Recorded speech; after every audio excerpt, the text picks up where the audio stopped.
First Book of Moses, Bereshith, Chapter 1, First Creation by Elohim.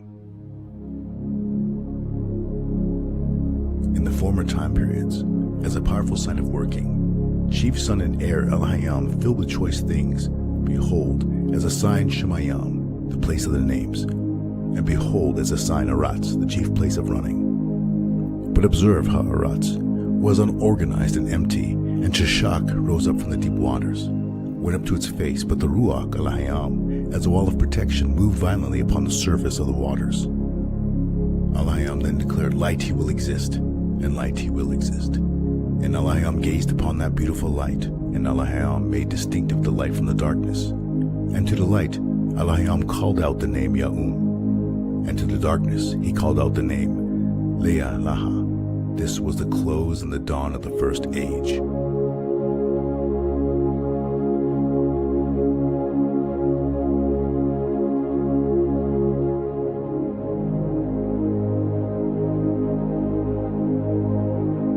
The Ketub Abarayas, or the Paleo-Hebrew, is a language over 5,000 years old. It chronicles a story branching forth from ancient time. His story, Yahweh. Walk into his story. Read the Paleo-Hebrew scriptures.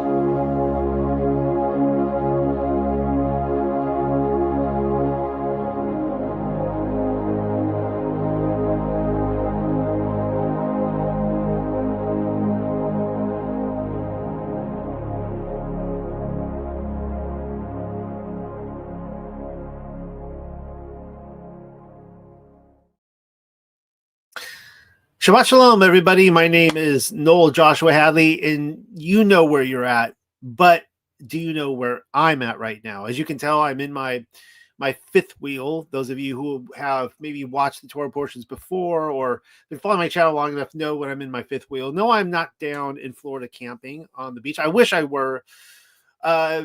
We just got home from, Europe. I guess it'd be 3 weeks ago about now. And we were planning to, sit. I just wanted to park it at home for the longest time. But quick story. So you guys are going to see me for the next year. Some weeks you'll see me at home. Some weeks you'll see me in my camper. And the reason is that we have our house open to be rented because we need to, build to survive and pay the bills. And Yah always provides. And my wife walked in the room and she's like, looks like we got to be out of here in a couple of days. So people want to rent our house for the week. And, I'm like, part of me is like, oh man, I don't want to get up and, live out of my backpack again, whatever. But I was grateful that Yah was able to provide for us. So here we are. I'm at Myrtle Beach. Can't really complain. I mean, it's like the beach right out my window. It's nice. And Yah has truly blessed us. So Shabbat Shalom, everybody. I'm happy to be here. Happy to do another week 7 of the Torah portions. I can't believe I went through most of my life thinking that the Old Testament was like boring. You guys know what I'm talking about? I mean, this week we're talking about Yaakov and Leah or Leah and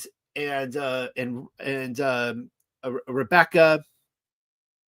Or Ibecca, as they're known, as the two lovers are known, and with Laban. It's just an incredible story. As you can see, there's 95 pages of notes I have prepared tonight. So you already know we're not going to make it. We're not going to make it. Okay, well, this is all accept that right now. I'm not getting through it all. But hopefully that doesn't scare you off. I like to keep these exactly 2 hours instead of going 3 or 4.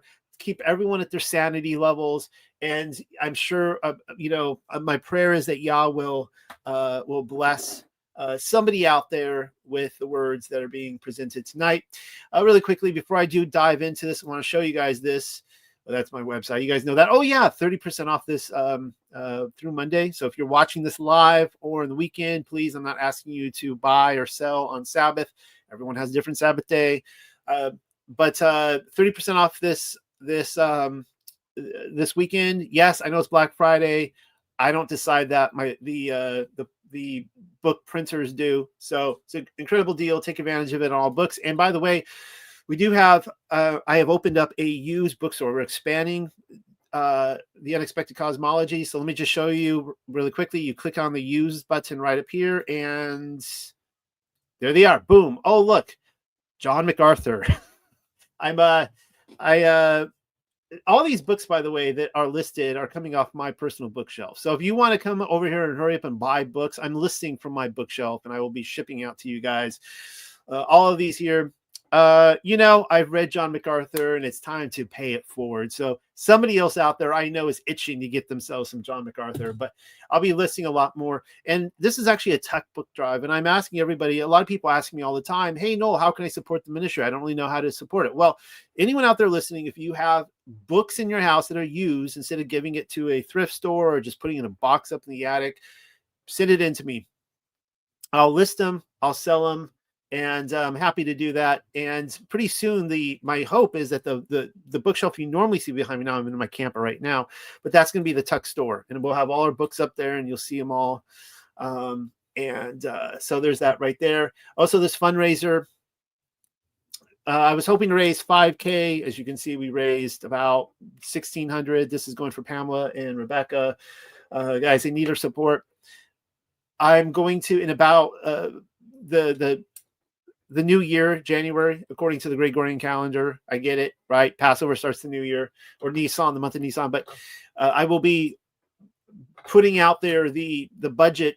I'm going to be, I think everybody is just kind of jaded and tired of GoFundMe. I get it. And it's been a whirlwind of showing these different, these different funds, trying to figure out how to raise money for Rebecca and Pamela to take care of the widows and those who are contributing. And I want everyone to understand, like, we're going through the paleo tonight, right? We're looking at the paleo scriptures, and this is, I think, so important. And I really believe in this vision. And this is like, we need to, like, a tunnel vision, like 10, 15 years. Like, I'm looking to support these ladies in their endeavor. And so I'm going to be presenting like a whole year's budget in about a month. So people are going to get like really tripped out by this. But I'll go over it and show you guys what I wanted to raise. And we'll be not going with GoFundMe in about a month or so. We'll be going with a Christian ministry, like a church fundraising site. Anyway, thank you, everybody, for continuing to bless them. And they, again, if they're going to eat, it's because we as a community come together and help provide for them. So let's get straight into this tonight. Bereshith from the Paleo Hebrew, week 7.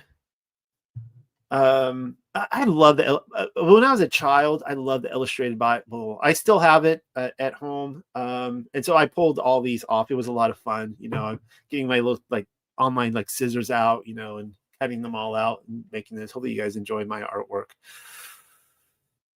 Let's get straight into this. Yaakov's history in Padan Aram.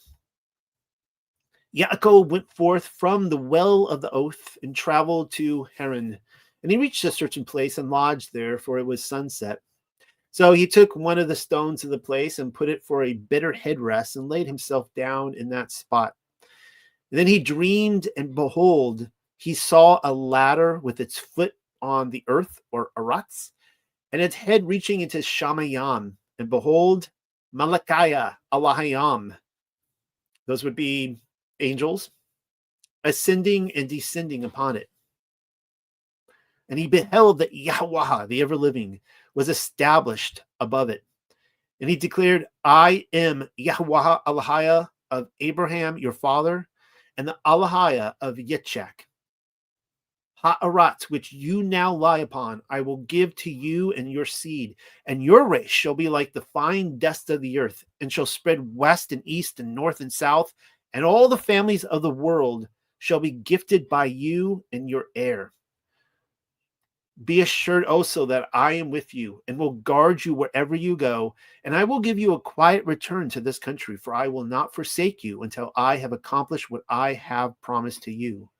Then Yaakov awoke from his sleep and exclaimed, Yahweh the ever-living is certainly in this place, and I knew it not. So he was afraid and said, how dreadful this place is. Is not this truly the house of Alahayam, and this the gate of Shamayam?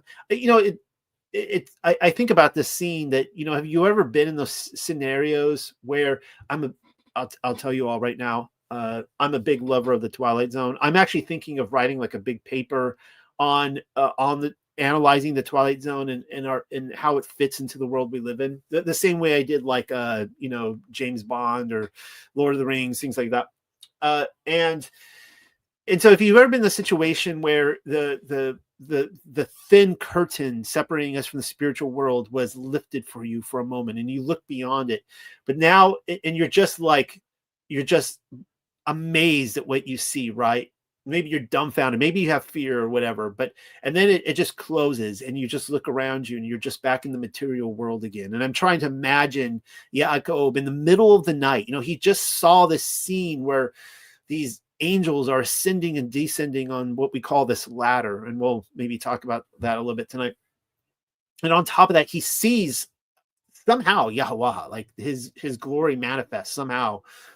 And then it's back to darkness and the stars and the crickets, maybe a coyote out there howling or something, but it's just him and his little rock. And I don't know if he had a campfire or something like that.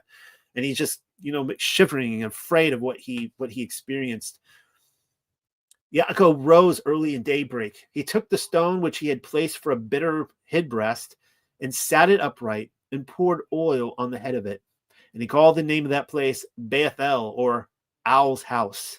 But Lewaz was its former name. Then Yaakov vowed a vow, declaring, if Yahuwah, the ever-living Allahaya, is with me and will guard me in the way I now go, and give to me bread to eat and clothing to put on, and bring me back safely to the house of my father, then Yahuwah the ever-living shall be to me of Allahayam, and this stone which I place for a headrest shall be a house of Allahayam, and all that you give to me I will return a 10th part to you. Now, that's the end of the chapter there. There's a lot of different elements that I want to tackle tonight. As you know, I'm not going to get to them all. It is really interesting that he prays this prayer, and Yaakov is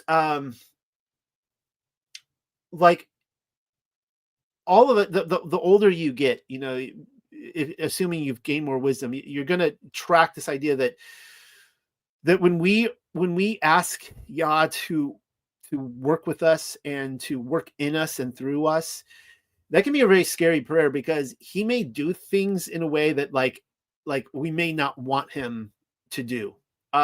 Clearly, if Yaakov had known what the situation he's about to get into, he might think very differently about it. And in fact, when we read from the extra biblical books like Yasher, immediately after the scene, like he just prayed, like, you'll be, if you do these things for me and I return in such and such state, you'll be my God.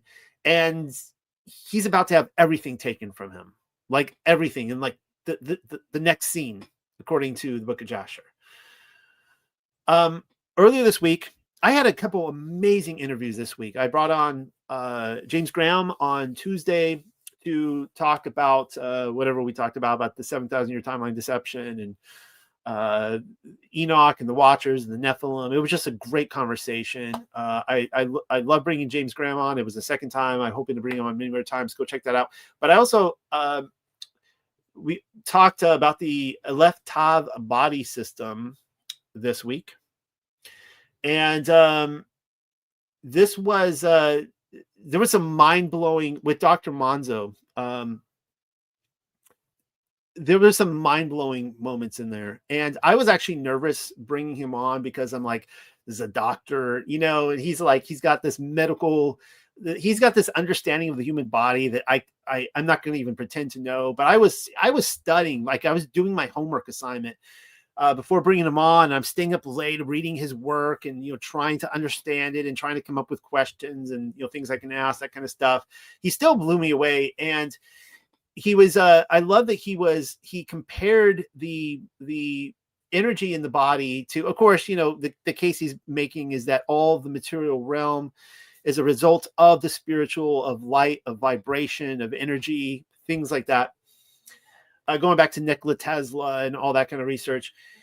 And he's showing that the it was so timely to this week's Torah portion when he talked about how the body, the energy in the body is designed just like Jacob's ladder or Yaakov's ladder, where the energy, it goes down the front and then it culminates in one area in the front of the body, about the midway point. You guys know what I'm talking about, but it comes back around and it goes up the back end.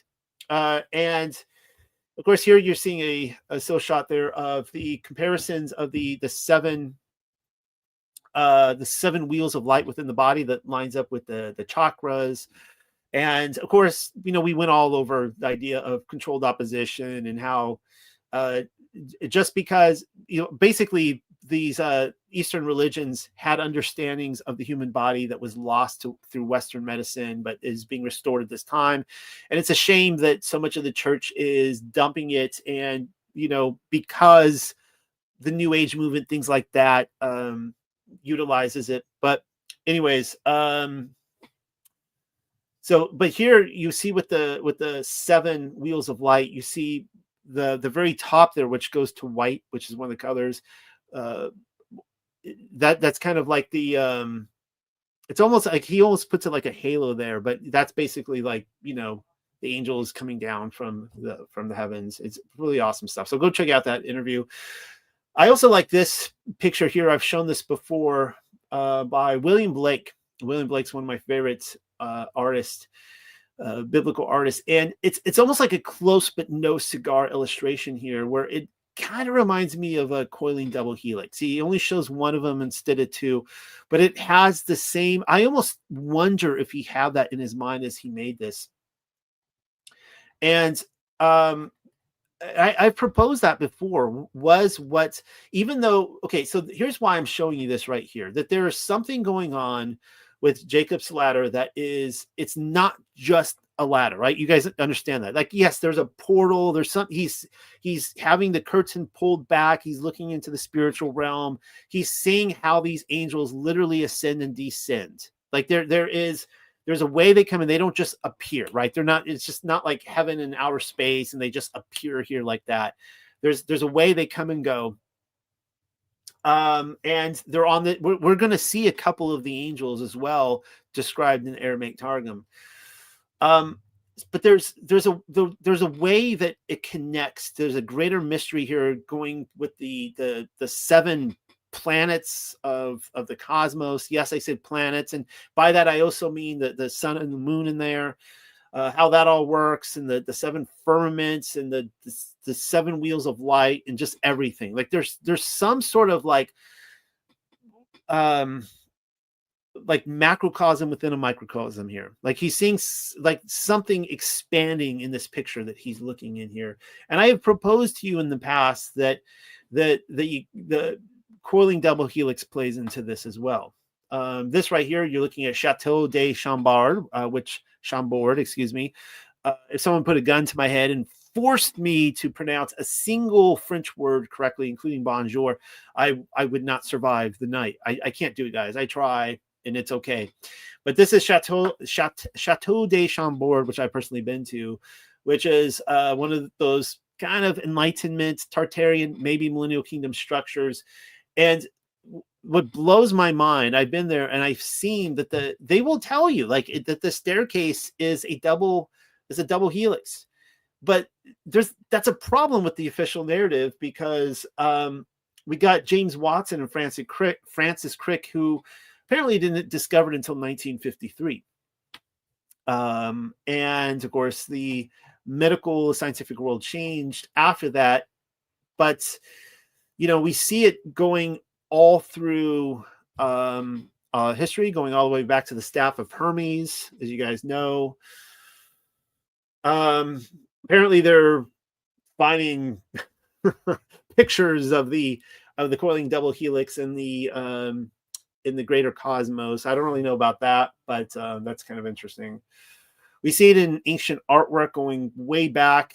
This is the what's this called? The Ningi, I can't even pronounce it. It's Zeta.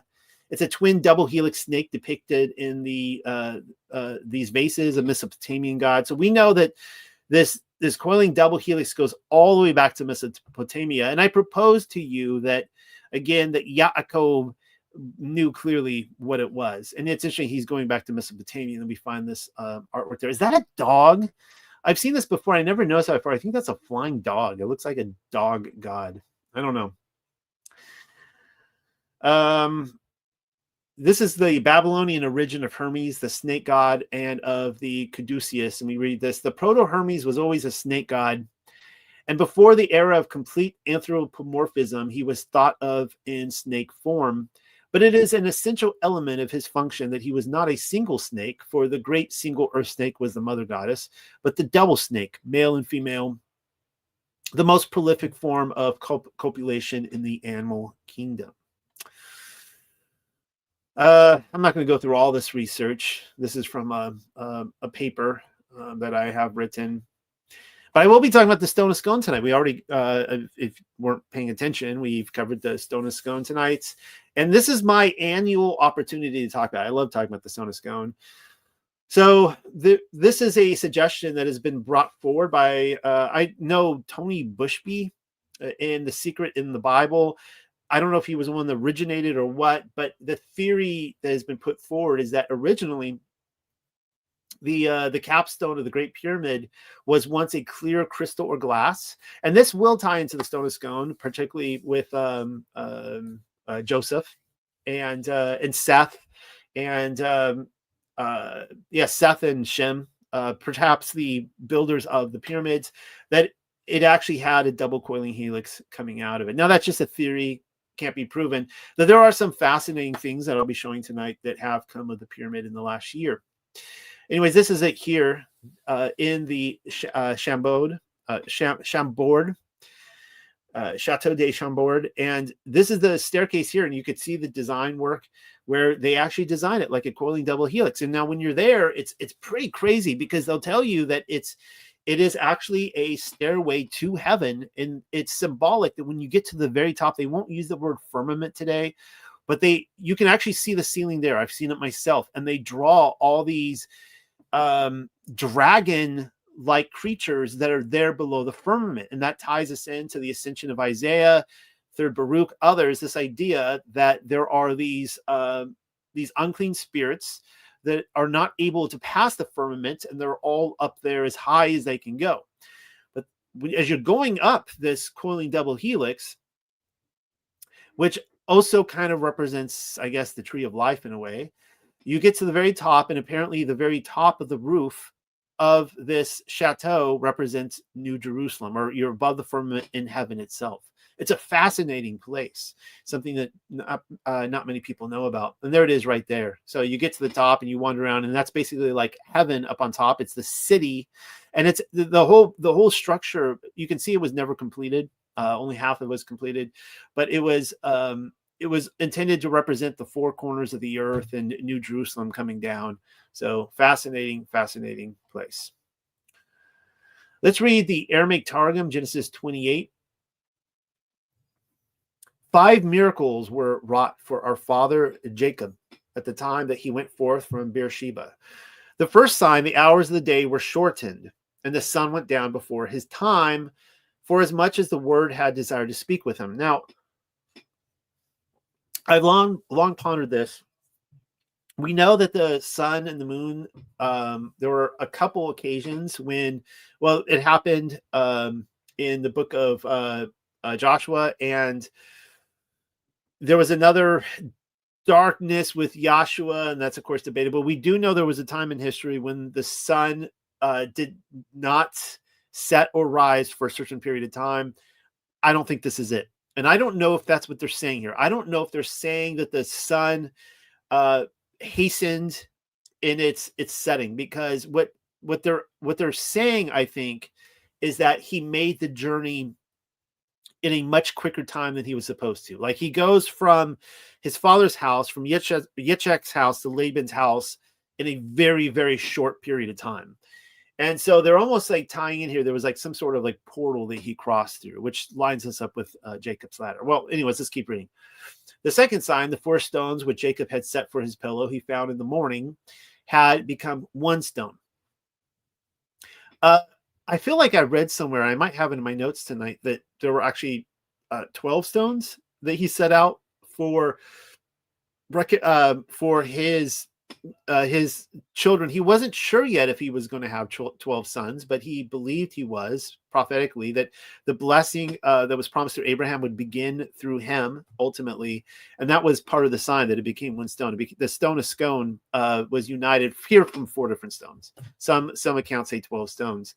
The third sign, the stone, which when all the flocks were assembled, they rolled from the mouth of the well, he rolled away with one of his arms.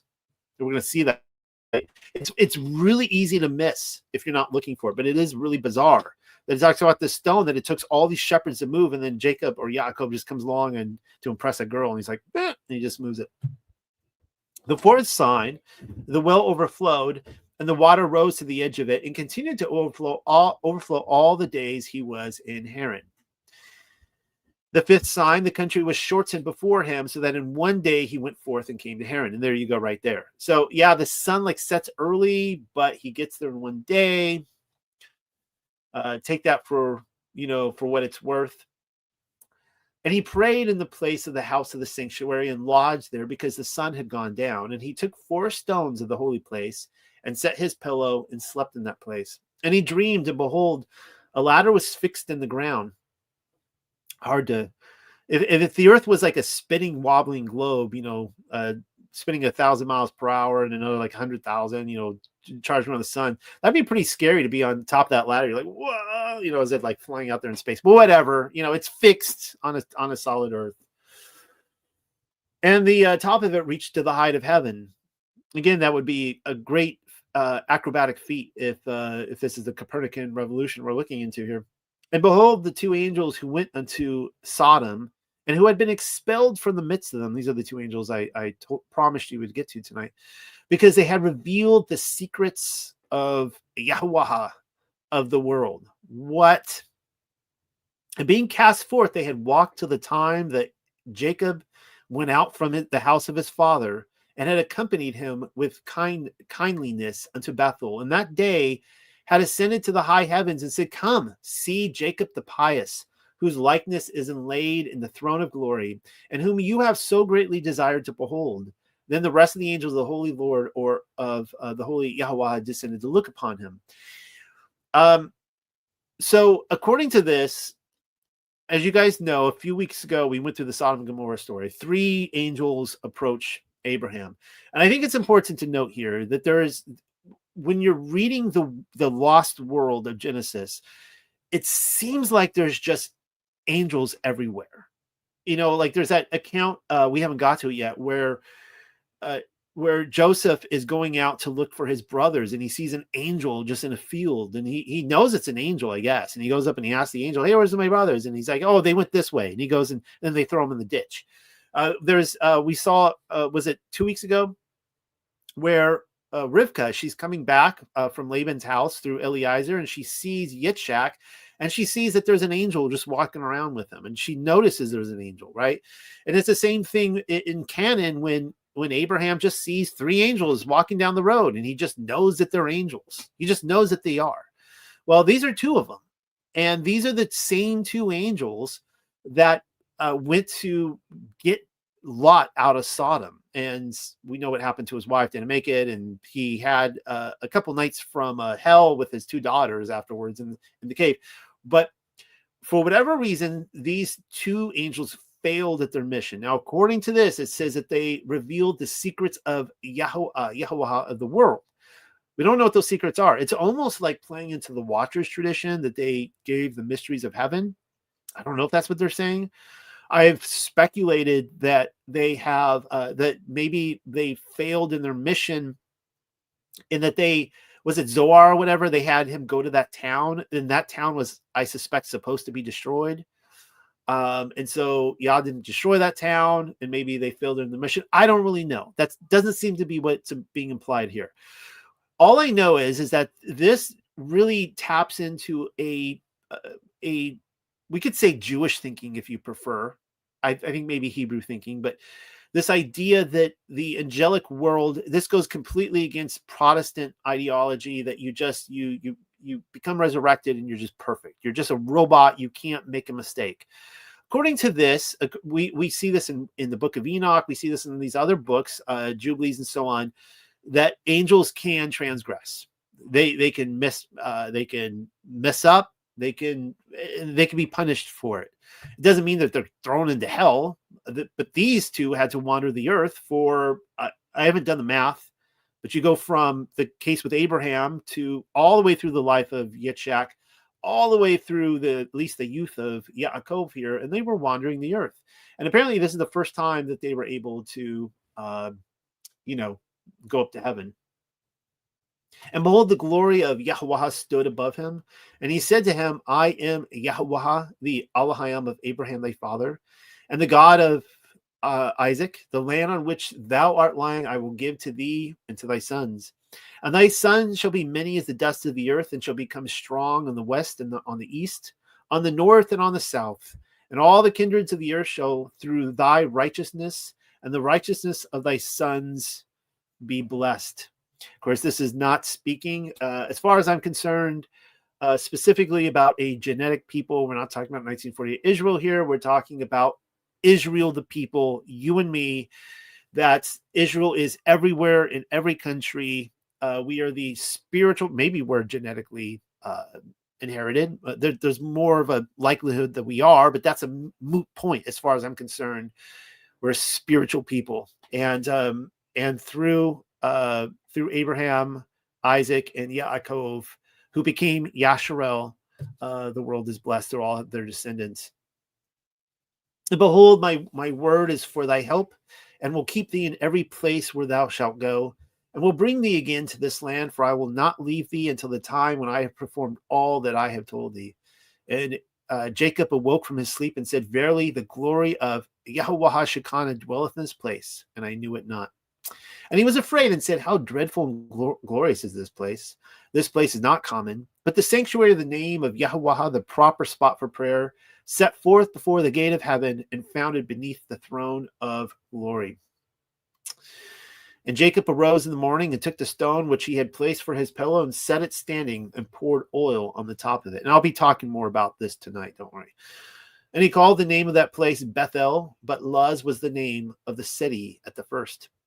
And Jacob vowed a vow, saying, if the word of Yahweh will be my helper, and will keep me from shedding innocent blood, and from strange worship, and from impure converse, in this way that I am going, and will give me bread to eat, and raiment to wear, and will bring me back in peace to my father's house, Yahweh shall be my Elohim. Now, to point out here, he says specifically, let's see, and raiment to wear. This guy is filthy rich. Okay, this guy is, Abraham was wealthy. His father Yitzhak was wealthy. We know that. So this kid, he's comes from old money, so to speak, and he's not lack for wanting. All right, but he's about to lose everything. Like, he's about to show up pretty much naked. I'm sure he had some sort of something to wear, sackcloth or something. I don't really know, but everything's about to be stripped from him. And this stone which I have set for a pillar shall be ordained for the house of the sanctuary of Yahweh, and upon it shall generations worship the name of Yahweh. And of all that thou mayest give me, the 10th will I separate before thee. What happened to that stone? It says that many generations will worship the name of Yahweh upon that, as well as an ordination in the house of the sanctuary of Yahweh. This is what it says in Yasher 29. Skipping over to another book, same story. And when Yaakov went away to go to Haran, Esau, or Ashah, called unto his son Eliphaz and secretly spoken to him, saying, now hasten, so this is Esau's son, now hasten, take your sword in your hand and pursue, excuse me, let me get another drink of coffee. Get a little power up there. Pursue Yaakov and pass before him in the road and look for him and slay him with your sword in one of the mountains and take all belonging to him and come back. So it's not just that Esau he wants all of Yitzhak's inheritance. He wants him dead. And Eliphaz, the son of Esau, was an active man, an expert with the bow as his father had taught him. And he was a noted hunter in the field and a valiant man. And Eliphaz did as his father had commanded him. And Eliphaz was at that time 13 years old. And he rose up and went and took 10 of his mother's brothers with him and pursued Yaakov. And he closely followed Yaakov, and he lurked for him in the border of the land of Canaan, opposite to the city of Shechem. And Yaakov saw Eliphaz and his men pursuing him. And Yaakov stood still in the place in which he was going in order to know what this was, for he did not know the thing. And Eliphaz drew his sword, and he went on advancing, he and his men, toward Yaakov. And Yaakov said unto them, What is to do with you that you have come hither? And what meaneth it that you pursue with your swords? And Eliphaz came near to Yaakov, and he answered and said unto him, Thus did my father command me, and now therefore I will not deviate from the orders which my father gave me. And when Yaakov saw that Esau had spoken to Eliphaz to employ force, Yaakov then approached and supplicated Eliphaz and his men, saying to him, Behold, all that I have, in which my father and mother gave unto me, that take unto you and go from me, and do not slay me. And may this thing be accounted unto you a righteousness. And Yahuwah had caused Yaakov to find favor in the sight of Eliphaz, the son of Esau. Now, keep in mind, Yaakov had just, he had just prayed for the safety going there and back, and he's not fighting back. Now, between you and me, I've stated this before, that Yaakov was kind of a mama's boy. And I don't mean to say that negatively. Like, he was, just in the kitchen with Rivka cooking all the time while his brother went out to hunt. I don't know if he really could fight if he wanted to. I think he, maybe had some soft hands. But nevertheless, he shows here, like, this is, I guess, part of the test. And he's like, is Yahuwah going to take care of me? Is he going to fend for me? He just saw these angels. Maybe these angels are going to jump out. Well, it says right here that the son of Esau and his men, and they hearkened to the voice of Yaakov, and they did not put him to death. And Eliphaz and his men took all belonging to Yaakov together with the silver and gold that he had brought with him from Beersheba. They left him nothing. So this was his dowry, right? He is going to Laban to get a wife. And now he is showing up without a dowry. You will also find, as we go on tonight, that Esau, he knows the situation, because he knows that Laban has a daughter. This would be, of course, Rivka's brothers, I guess Rivka's nieces, right? So they're cousins. And Laban has 2 daughters, and the eldest is intended for Esau. Esau is not interested in her, but he also doesn't want...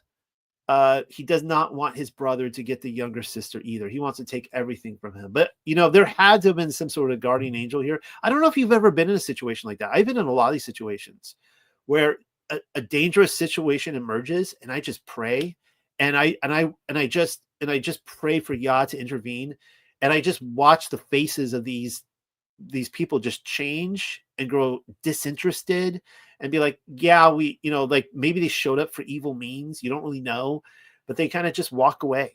And I think that's what happened here. And Eliphaz and his men went away from him, and they returned to Esau, and they told him all that had occurred to them with Yaakov, and they gave him all that they had taken from Yaakov. And Esau was indignant at his son and at his men that were with him, because they had not put Yaakov to death.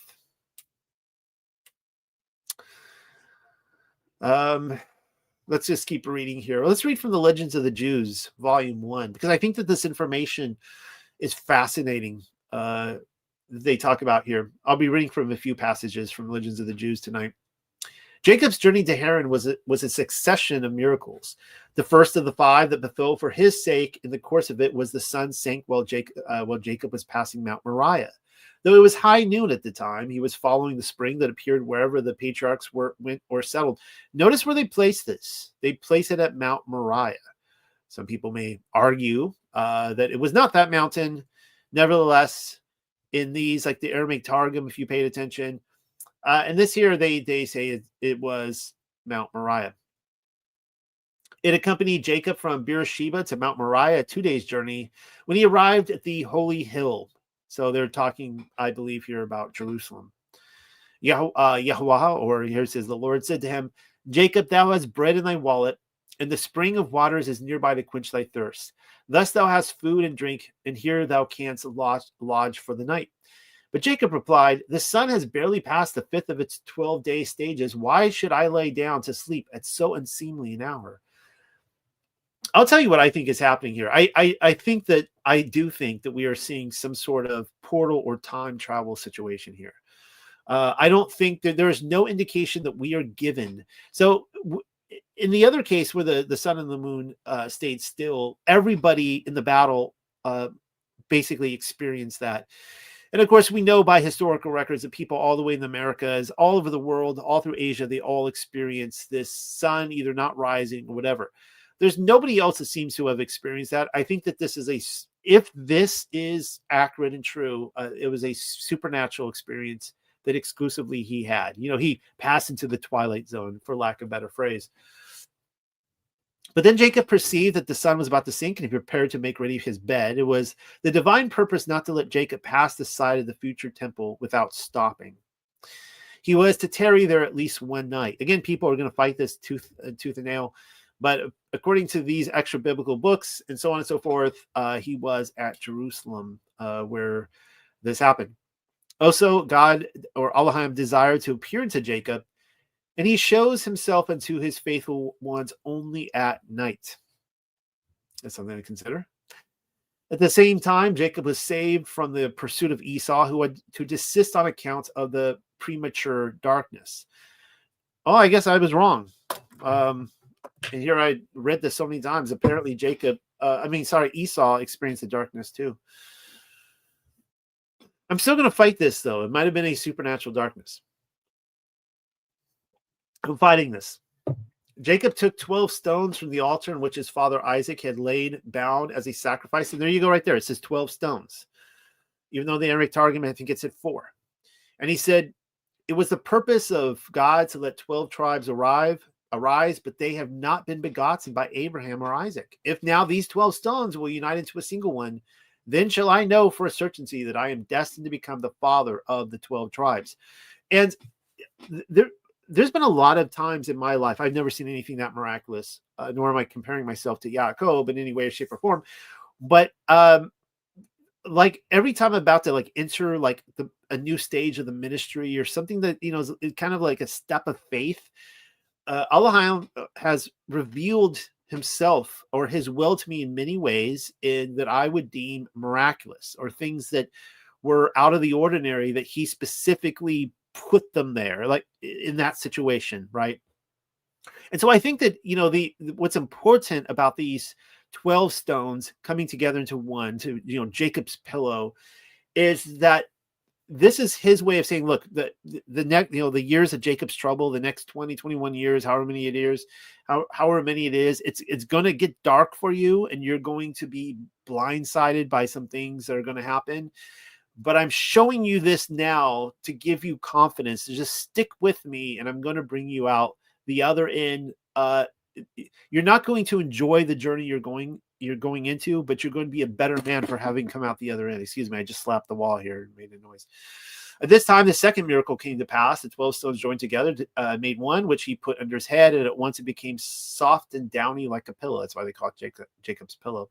It was well that he had a comfortable couch. He was in great need of rest. I mean, if you think about that, you're like, oh, sure, it became soft like a pillow. But like, when was the last time that you were ever in the wilderness and you're like, yeah, I'm going to take that rock and make that a pillow? I mean, think about it, right? It's a little bit out of that ordinary. And I could believe it, that you would take a rock and it would be a cushion to you, because why else would you use a rock? I would rather use my arm as a pillow and maybe get a little clump of sand or something and kind of rest on with my arm. That'd be more comfortable than a rock. He was in great need of rest, for it was the first night in 14 years that he did not keep vigils. During all those years passed in Eber's house of learning, remember that's the school of Shem, he had devoted the nights to study, and for 20 years to come he was not to sleep. For while he was with his uncle Laban, he spent all the night and every night reciting the Psalms. On the whole, it was a night of marvels. he dreamed a dream. You know, by the way, you're like the Psalms. I thought David wrote those. Well, I would imagine that this is where, you know, very Hebrew thinking or Jewish thinking, if you prefer, that obviously the scripture pre-existed it being written down. It's the same thing that like where Enoch supposedly, you know, transcribed all the books, but then, you know, they were like written at a later time. See what I'm saying? On the whole, it was a night of marvels. He dreamed a dream in which the course of the world's history was unfolded to him. On a ladder set up on the earth, with the top of it reaching to heaven, he beheld the two angels who had been sent to Sodom for 138 years. There's the math that I didn't want to do. They had been banished from the celestial regions because they had betrayed their secret mission to Lot. They had accompanied Jacob from, so that it seems a little bit different than what we read in the Aramaic Targum. It kind of seems to fit in more with my theory. I don't know, but again, I don't know what they did to betray their secret mission to Lot. Other than like, I don't know if you guys have any thoughts on that. Let me know. What do you guys think? Why do you guys think these two angels were forced to remain wandering the earth for 138 years? They had accompanied Jacob from his father's house thither, and now they were ascending heavenward. And that's where I said that, you know, I felt that they went up to heaven afterwards. When they arrived there, he heard them call the other angels, say, "Come ye and see the countenance of the pious Jacob, whose likeness appears on the divine throne. Ye who yearned long to see it." Yes, they just said that his likeness appears on the divine throne. I don't have the passage in front of me to show you. Maybe I will next week. I'm not really sure. But you have this, within the pre-existence debate, you have this idea that Yitzhak and Yaakov actually were created before Abraham. It's a really interesting thought. And as I showed you that, you know, Yitzhak was a very unique spiritual birth.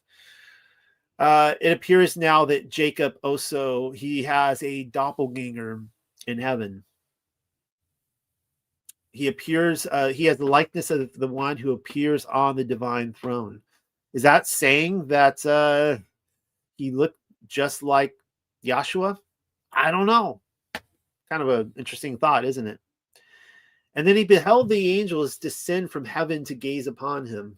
He also saw the angels of the four kingdoms ascending the ladder. The angel of Babylon mounted 70 rounds. The angel of Media, 52. That of Greece, 180. And that of Edom mounted very high, saying, now Edom there, that would be Rome, "I will ascend above the heights of the clouds. I will be like the Most High." And so, of course, there it's, I would assume these angels maybe are the same beasts that Daniel saw. So it's obviously not a syrupy metaphor for just, you know, I don't know, for nothing, but it's actually like real creatures, right? These are real gods that rule over these different, you know, political entities. And Jacob heard a voice remonstrating, "Yet thou shalt be brought down to hell, to the uttermost parts of the pit." God himself reproved Edom, saying, "Though thou mount on high as the eagle, and though thy nest be set among the stars, I will bring thee down from thence." I think I showed you last week that, you know, the connection between Edom and Rome, and the fact that I do believe that the prophecy of the Edomites invading Israel did happen in the first century. I don't believe it is referring to the modern Ashkenazi. That might be a repeated prophecy, but you know, I could see the spiritual connection, but I don't believe that they are per se Edom. Rome was actually brought down to the pits of hell. It was destroyed in the 500s. Furthermore, God showed unto Jacob the revelation at Mount Sinai, the translation of Elijah, the temple in its glory and in its spoliation, Nebuchadnezzar's attempt to burn the three holy children in the fire furnace, and Daniel's encounter with Bel. In this, the first prophetic dream dreamed by Jacob God made him the promise that the land upon which he was lying would be given to him, but the land he lay upon was the whole of Palestine, which God had folded together and put under him. And the promise continued, thy seed will be like unto the dust of the earth, as the earth survives all things, so thy children will survive all the nations of the earth. But as the earth is trodden upon by all, so thy children, when they commit trespasses, will be trodden upon by the nations of the earth. And furthermore, God promised that Jacob should spread out to the west and to the east, a greater promise than that given to his fathers, Abraham and Isaac, to whom he had allotted a limited land. Jacob's was an unbounded possession. Now, what I just talked about there, you know what? I need to stop giving commentary on all this just because I'll never get through it. But we see time and again that, this is the blessing and the curse, right? Those who choose to transgress against the Torah will be trodden upon, and those who obey it will be blessed.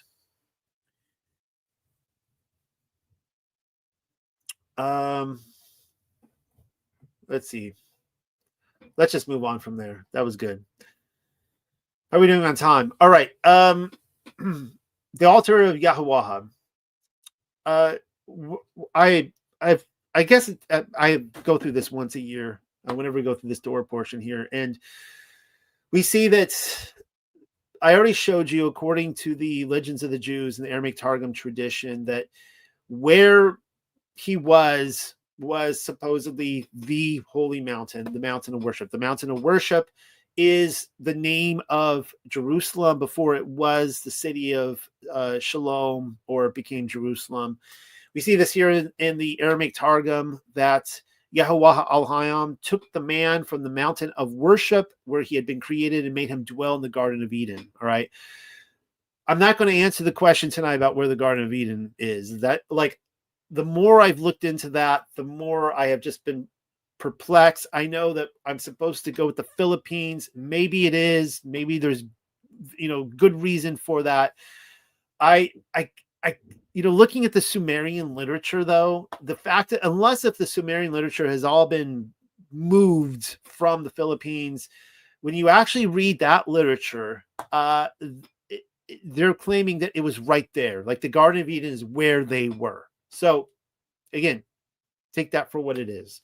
And they're still finding those. There are, I think, tens of thousands of Sumerian tablets that haven't even been translated yet. There's just mounds of these out there, and they don't even have people to be able to do it. There's so many. So I hear. Could be wrong about that. Legends of the Yahudim says that when Allaham he took one spoonful of dust from the spot from which in time to come the altar would stand, saying, I shall take man from the place of atonement that he may endure. So this is referring to the creation of Adam. The Cave of Treasure says that when he rose at full length and stood upright in the center of the earth, he planted his 2 feet on the spot whereon was set up the cross of our Redeemer, for Adam was created in Jerusalem. So this is now, the Cave of Treasures is the early Christian tradition. So here you see the early Jewish, the early Christian aligning in their belief. I love it when you see that. By the way, people go into wacky directions with the center of the earth thing. No, I do not believe that this is talking about Hyperborea. Number one, if the North Pole is where Jerusalem was, I just ask everyone the question, please work out for me how the seasons work up there, because you have to have the seasons. You got to have harvest, spring, you have to have planting season. You have to have harvest. You got to have Sukkot. You got to have Passover, which, as far as I'm concerned, does not happen in Hyperborea at all, nor did it in any time in the last few thousand years of history, maybe hundreds of thousands of years ago. I don't really know. I just don't jive with that. Clearly, when they're talking about, like, when you really get into like the rabbinical literature and stuff, but they're talking about the center of the earth, think of it as, they will also call it the navel of the earth. All right. That's the key word, navel. So think about your belly button. So let's take the center of the earth. Think of the earth as a vinyl record.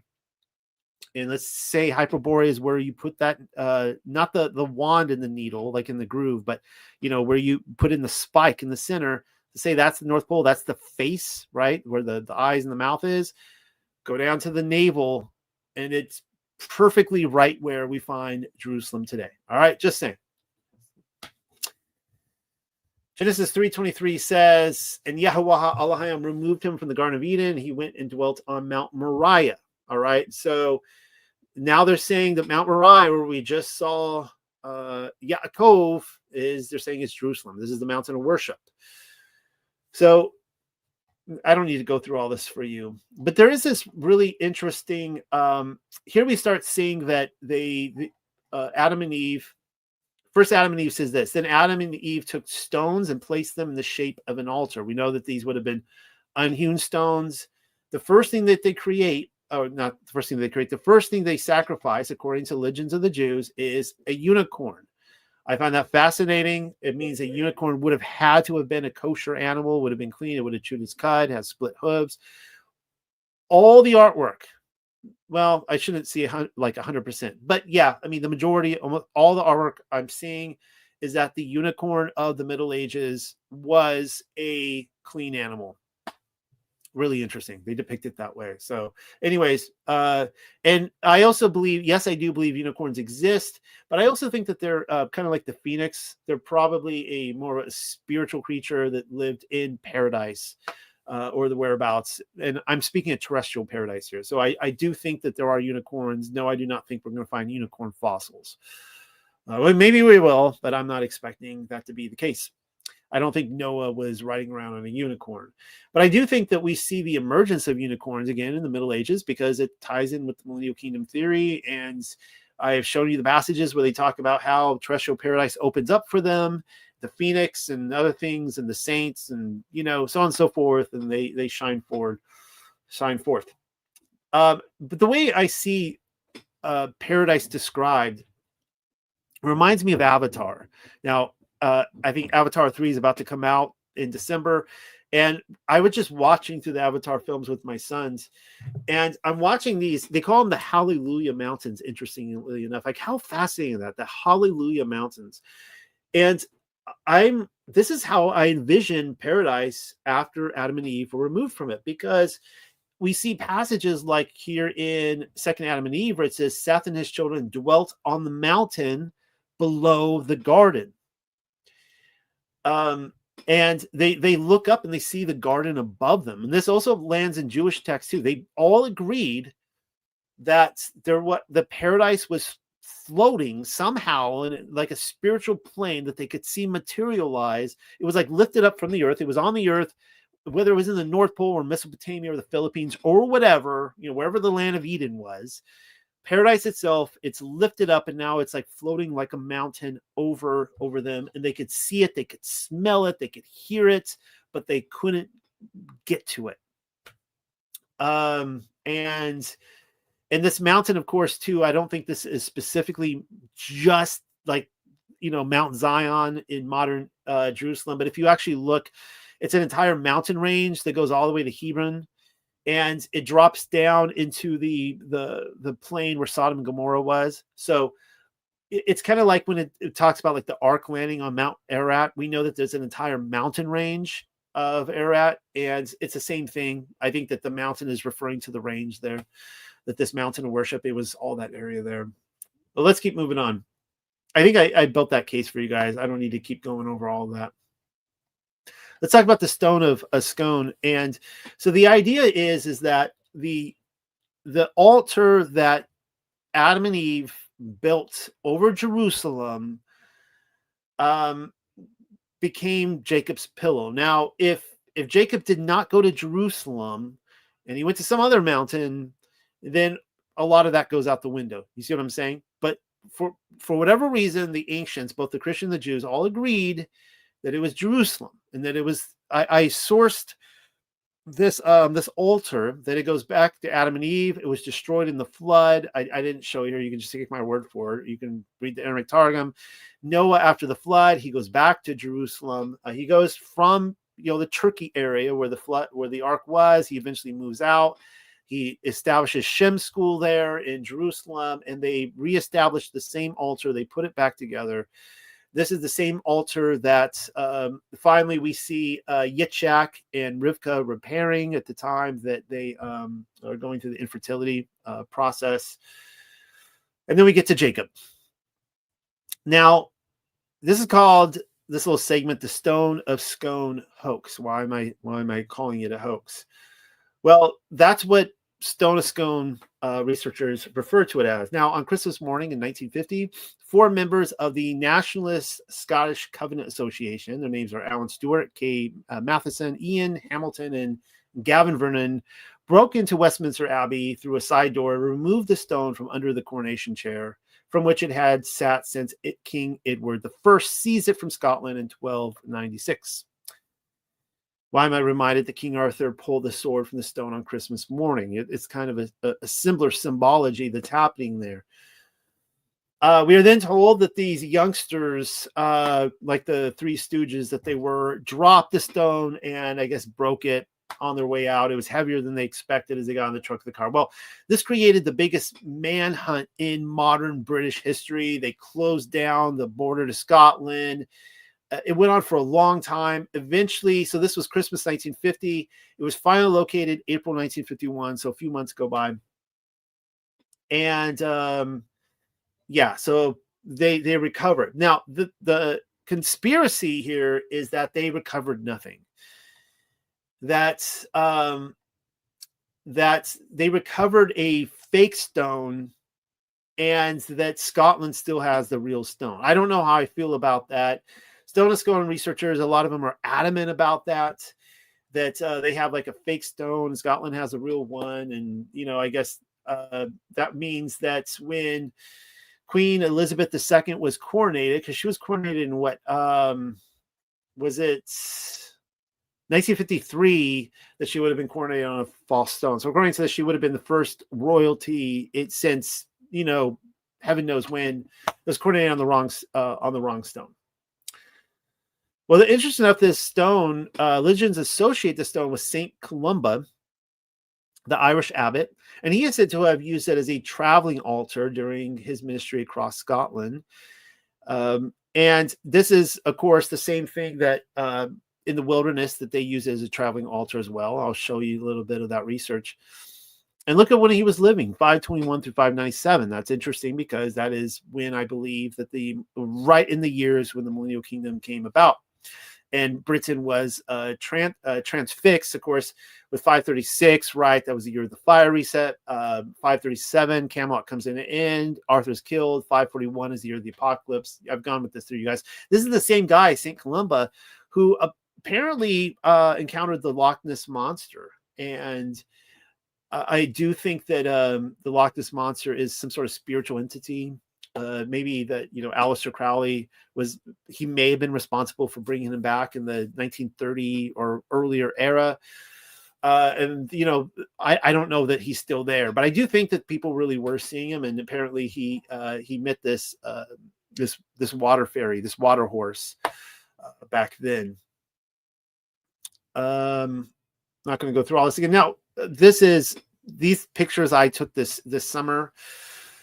There is the coronation chair. That's me in Westminster Abbey. And as you can see, there is no Stone of Scone under it. And that is because it's in Scotland's care. They roll it out for coronation. Apparently they rolled it out for King Charles at his coronation. And I'll tell you a quick story.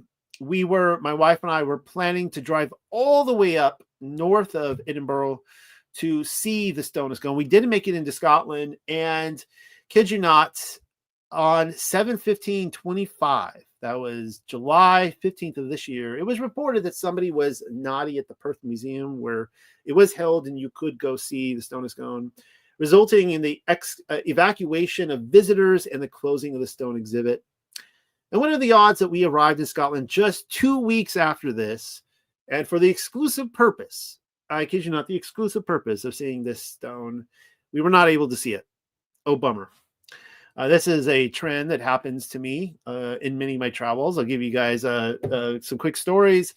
I was standing in front of Buckingham Palace, looking at Buckingham Palace in 1997 when word broke that Princess Diana had just been killed in a Paris tunnel.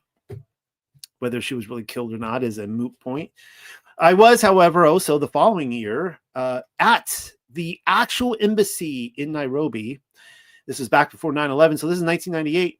I went there to for passport issues, I was late to my flight. And, back then you could just jump on a flight. It was no big deal. Like 5 minutes before it lifts off, you just jump on the flight.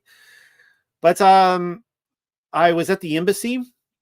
I remember being in front of the embassy. I ran, jumped on the airplane, and I was told when I landed after I landed in Brussels that I was the last airplane out. They shut down the airport because that embassy blew up. It was in the news. It blew up. It was like the big event before 9/11. I was there for it. So that happened.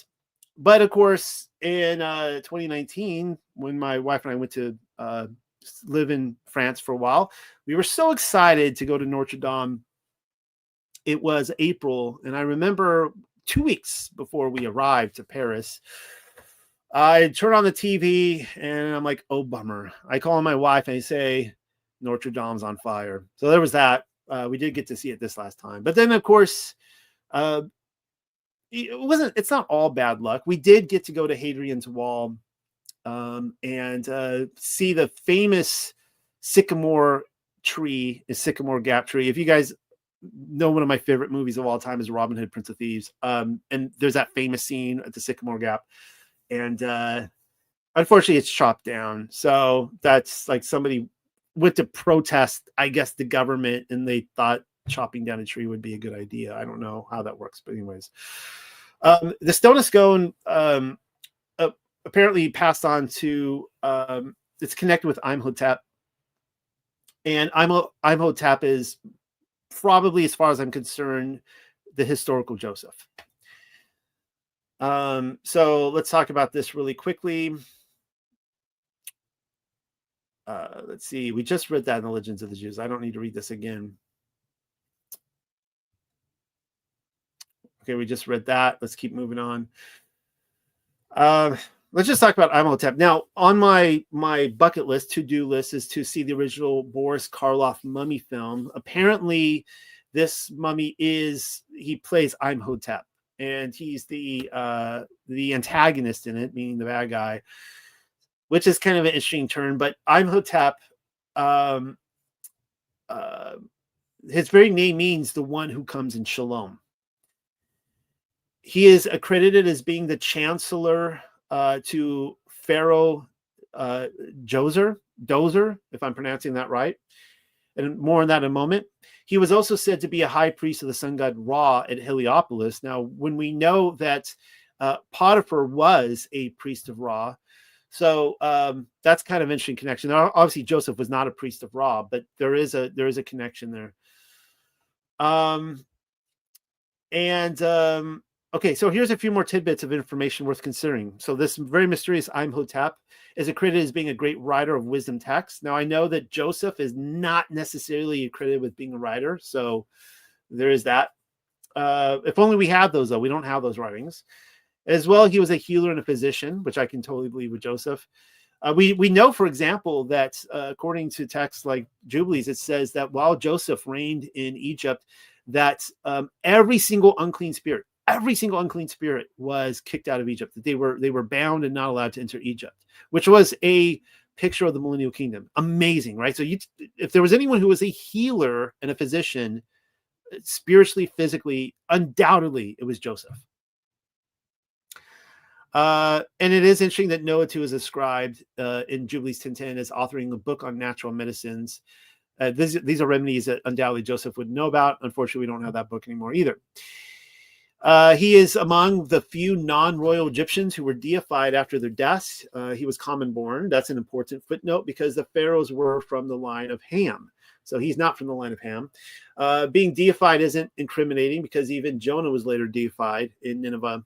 And of course, I pointed out that Isis and Osiris were aligned with Melchizedek, and they too were later deified after their death, but that's not their fault. It doesn't mean that they were originally bad. It just means that they were later controlled in how they were perceived.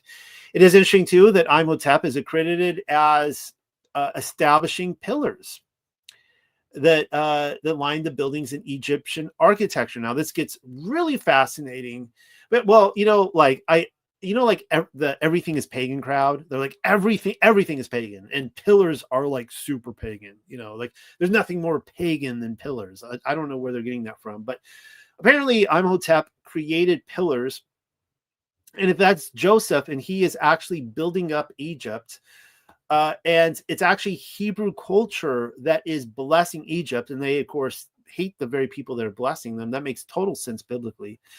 But in a few minutes, you're going to see why that's even more fascinating, with some of the discoveries of the pyramids themselves. And of course, I am of the opinion that the Egyptian culture basically they moved in and stole a culture that wasn't theirs.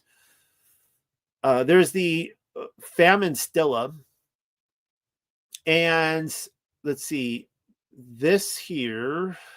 It's located on Sehel Island in the Nile near Aswan, and its hieroglyphs tell us a rather savory story. It tells of the 7-year famine spoken about in Genesis. We haven't gotten there yet, obviously, and it came upon Egypt during the reign of the pharaoh Dozer. And I said to make a note of him. So this is, remember, Imhotep is under this pharaoh. So this would have been the ruling pharaoh, the pharaoh that gave Joseph authority, second command over all Egypt. The situation was so dire that somebody decided to chisel the story into the rocks on an island in the Nile just to let us know in on the news. So there's that. Another of Imhotep's contributions was the Pyramid of Dozer. Sometimes it's called the Step Pyramid of Dozer. And let's see.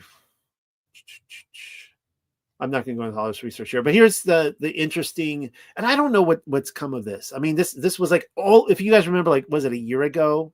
Less than a year ago, several months ago, there was like 8 weeks where everywhere on the internet, everybody's talking about this pyramid, and apparently they found these, some people were taking some some, I don't know, they were blasting like waves or whatever down there. They were finding that there were these massive pillars underneath, which, if true, turns all of history on its head. But it actually gives credence to the theory that Seth and Shem, Seth started the pyramid and Shem finished it after the flood. And that's the quote here from the Writings of Abraham 76, that Pharaoh introduced Abraham to the temple, which had been built by the fathers, commenced by father Seth and completed by father Shem after the great flood. So the idea is that these pyramids started out as temples. When the pharaohs took it over, they made it into like burial sites or whatever, which doesn't really line up with the idea of all the ancients understood that Sheol was below them, so you would bury down, and we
Okay. So you guys lost the sound there. So let me try this again. Oh no, I'm gonna have to start all over again. Well, okay. Hopefully you guys didn't lose too much. Let's start this. Let's just go back up here again. Where were we? All right. Did you guys get the 1 Corinthians 10:1 quote? Let's just read this one more time. How am I doing on time? I'm not going to make it. I'm not going to make it, guys.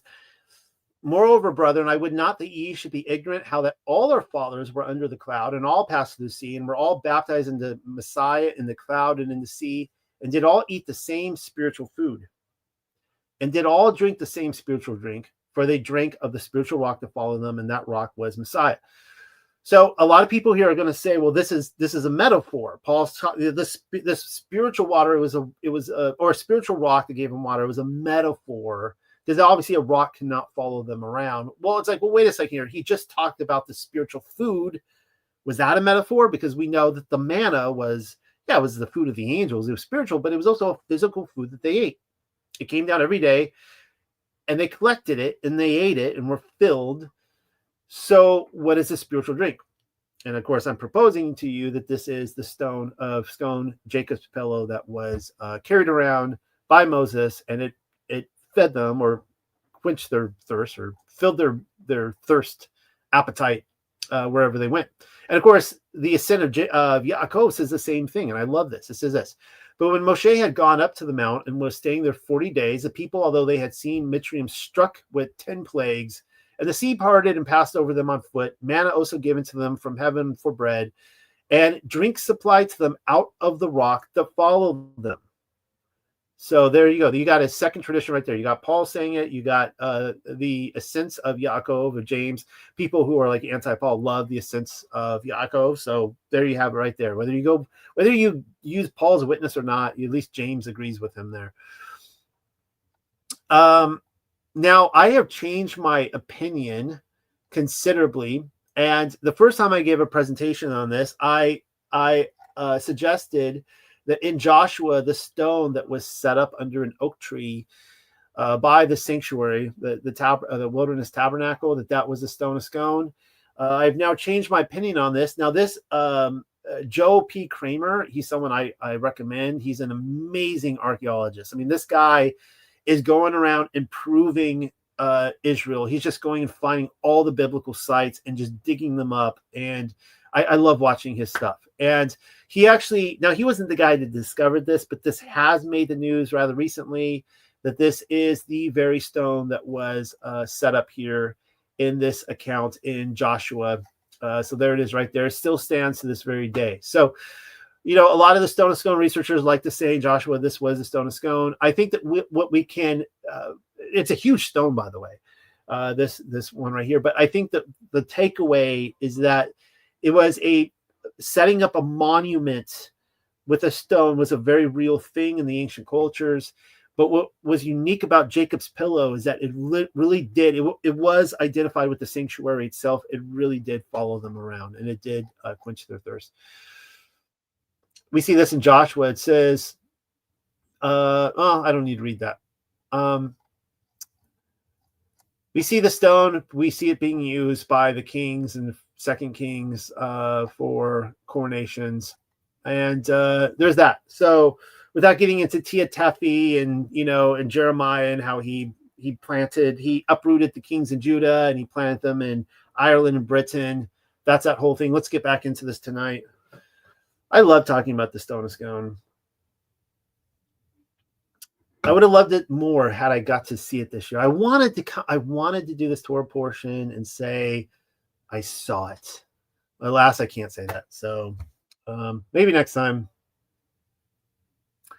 Then chapter 29. I'm telling you guys, we're not going to make it. Then Yaakov arose onto his feet and went towards the land of the sons of the east. And he looked and saw a well in the field, and there went by it 3 flocks of sheep. For from that well they watered the flocks. But a great stone was on the mouth of the well. So when all the flocks had collected there, they rolled away the stone and watered the sheep, and then returned the stone onto the mouth of the well until another time. Now, notice here it is using plural. You could use an argument. Well, yeah, it's plural, but it's like it could be any one of them. It's like one guy that moves it. But even here, though, when Yaakov arrives, it's talking about a group of people. All right. So Yaakov therefore asked them, brothers, where do you come from? They replied, we are from Haran. Then he asked them if they knew Laban, the son of Nahor, to which they replied, we know him. And he next asked them, is he well? And they said, he is well. And here is Rachel, his daughter, coming with the sheep. And then he asked, look, it is full day already. Is it not time to water the cattle and sheep that they may go and feed? But they replied, we cannot until all the flocks are collected. And they roll away the stone from off the mouth of the well and water the sheep. So you kind of get the impression here that they're saying, like, we need, like, this is such a huge stone that we need all the shepherds to come in at the same time, and we collectively, like as a village, we move this stone. We don't want the raiders coming in and drinking from it, so we move it ourselves. So watch what happens. While he was speaking with them, Rachel came with her father's sheep, for she shepherded them. But it happened that when Yaakov saw Rachel, the daughter of Laban, the brother of his mother, and the sheep of Laban, his mother's brother, that Yaakov rolled the stone from off the mouth of the well and watered the sheep of his mother's brother Laban. Why do they even tell this story? Like, why is it going into the details of the stone? It's one of those things that's really easy to miss. If you're not looking for it, but it really does appear like Yaakov, he's got, the hots for this girl. He wants to impress her, and he's like, look at me. And he just goes and just moves the whole stone. And everyone's like, dang. And I don't know how Rachel responded to that, but then he must have really had the hots for her, because then Yaakov kissed Rachel and lifted up his voice and wept. Now, I mean, I don't see this as like a romantic kiss. I mean, that would have been really scandalous. While she was under her father's, this had to be like a kiss of, like, I don't know what kind of kiss this was. I mean, I would imagine today in the Middle East, if you go and kiss any girl out of just being happy to see her, can have dire consequences. But I don't know. Maybe he was a mighty man. Nobody wanted to touch him after this, with those soft hands of his, being, kneading the dough in Rivka's kitchen all those years. And Yaakov said to Rachel, I do it because I am a relative of your father, and because I'm the son of Rabakuha. He's letting her know, I mean, in that right there, because she knows that she's going to marry the child of Rivka. She knows who Rivka is. So right there, he's basically telling her, I'm the guy that's coming to marry you. So she ran and reported it to her father. When Laban heard the report about Yaakov, the son of his sister, he ran to invite him and embrace him and kissed him. Now, remember Laban? Remember how conniving he was with Eliezer? Well, let's see how he was very materialistic, and whereas Rivka was very spiritual. Let's see how he talks to Yaakov here. And brought him to his home, where he related to Laban all these events. Then Laban declared, you are my bone and my flesh. So he stayed with him a month of days. When Laban said to Yaakov, since you are my relative, now serve me, and also inform me what wages I shall pay you. So, okay, first of all, we know that he shows up with like nothing, right? He doesn't have his dowry. Had he wanted to, here's what I've read this story so many times, and I often wonder, why didn't Yaakov just go home to his parents? Why didn't he go home to mommy and daddy and say, my big brother was mean to me and he tried to kill me and he took everything? I mean, he could have done that. He didn't. He went on anyways, with riding with who knows what. But Laban also knows that he comes from old money. Like, he knows how rich Abraham is. He's encountered Abraham through Eliezer with the whole situation with his sister marrying Yitzhak. So he knows Yitzhak was wealthy. He knows Yaakov comes from money. And look what he says. He's like working him into a situation of, oh, you're my relative, so I'm going to catch you a special deal. You can serve me. I'll catch you a special deal, but you can be my servant, my slave, right? He goes straight to that right away. Yaakov's faithful love. Now, Laban had two daughters. The name of the eldest was Leah, and I'll show you, if there's time, that she was intended to marry Esau, and that was the setup from the very beginning. And the name of the youngest was Rachel. But the eyes of Leah were tender, and those of Rachel perfect in form. Why was Leah's eyes so tender? It's because she cried a lot. You know the Elvis song, "You Ain't Nothing But a Hound Dog"? Well, in her case, she was miserable. You know, you ain't nothing but a hound dog, just a crying all the time. Means you're like, you like, at least if you were really a hound dog, you can at least catch like a rabbit or something like that, which Elvis says you don't catch a rabbit, right? But you just cry all the time. And it's because she didn't want to be handed in marriage to Esau. So Leah was, you know, she got a good deal because she married the younger brother. She was probably very happy for that. She was a part of the deception. And Rachel's were perfect in form because, you know, she was like, good, at least I don't get that nasty Esau. And here's my fiance showing up for me now. She was a vision to look upon, beautiful woman, and Yaakov loved Rachel. So he replied, I will serve you 7 years for your youngest daughter, Rachel. Laban then replied, good, she shall be yours. I will give her for a woman after you have stayed with me. So, you know, Laban's been a little deceptive here, though, you know, obviously we're getting a glimpse of the conversation. You know, it's not like, you know, how long does this conversation last? Hours? I don't know. They're sitting around talking, right? We just get a little snapshot. But when you really like look at these words here, Laban's like, he's thinking, yeah, you can marry both of my daughters. I'm just not going to give her to you first. He doesn't say that he's not going to, you know, he's not going to give Rachel over, but he doesn't say that here that anything about Leah, right? Like his words are very, very, very conniving. You know, you got to read between the fine print here. So Yaakov waited for Rachel 7 years, but they were to him like a single day because of the love he had for her. Oh, how adorable. Sounds like a Nicholas Spark novel. Then Yaakov said to Laban, give me my woman, for the time is up, and I will go in to her. Laban then collected all the men of the place and made a feast. And when it was dark, he took Leah, his daughter, and brought her to him. And he had sexual intercourse with her. And Laban also gave Zilpah, or Zelaphaha, his servant, to Leah to be her servant.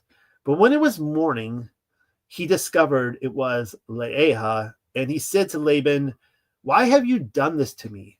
Was it not for Rachel that I served you? Then why have you cheated me?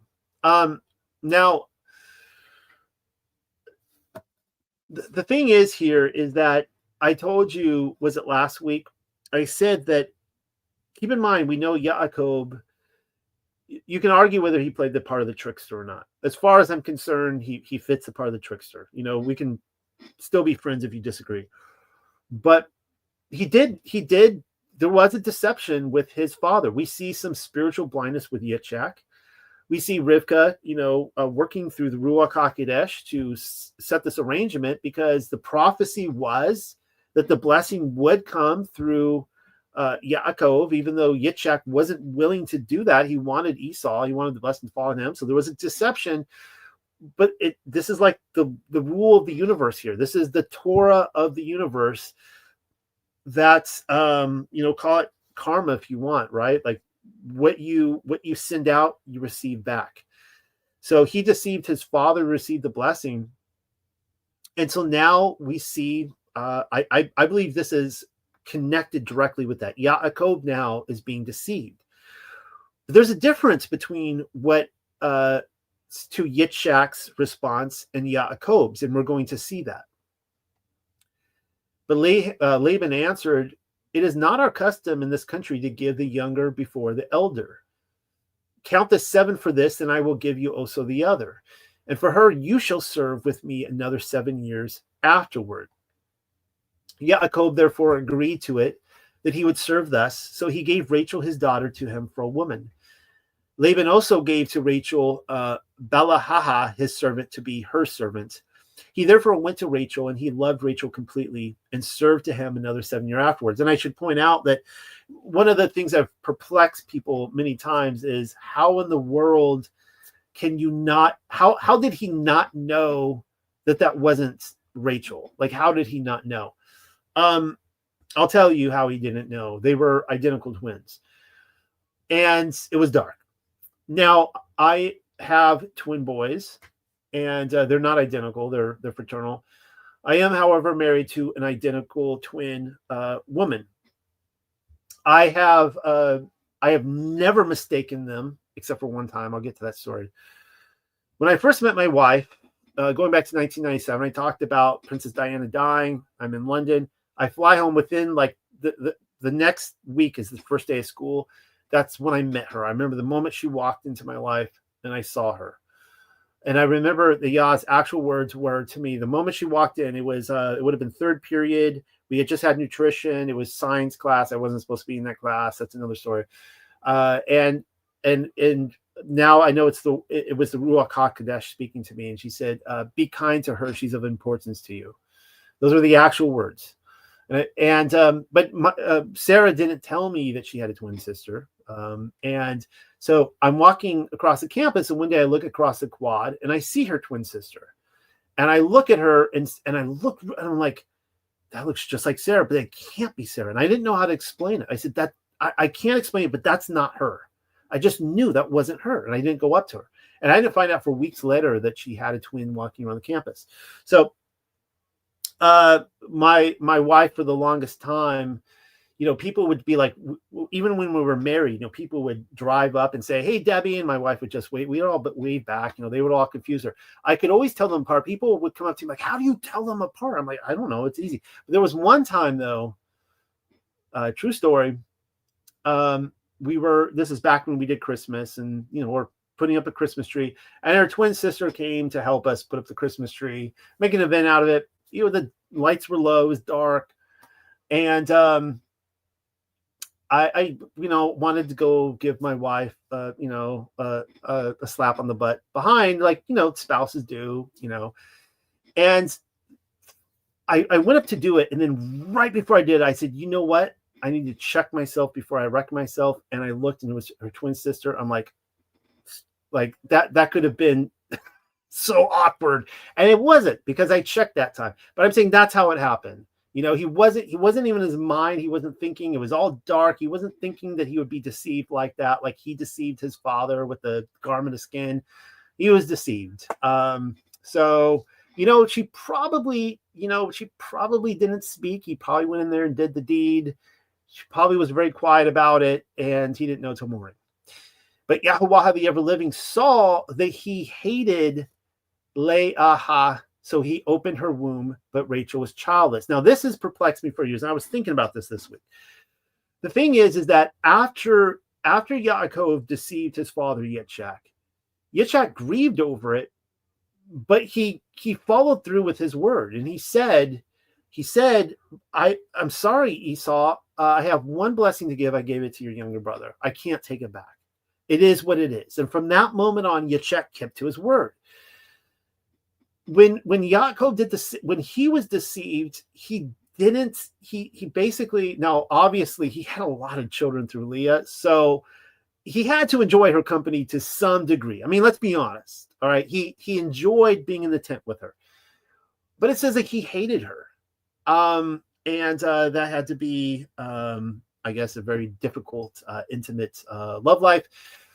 But I think what's happening here is that this wasn't Rachel's fault. It was, in this case, and I'm not trying to be politically correct here, but it was the man's fault. Had he owned up to what he did and he loved Leah, it might have been very different for Rachel. Also, keep in mind here that even though this is just endlessly debated within Torah communities, hopefully my microphone's still working for you guys. The question is whether or not sin was committed here, right? Because we know in the Torah, it is written later on, Moses says that you when it's talking about multiple wives, that's a different discussion.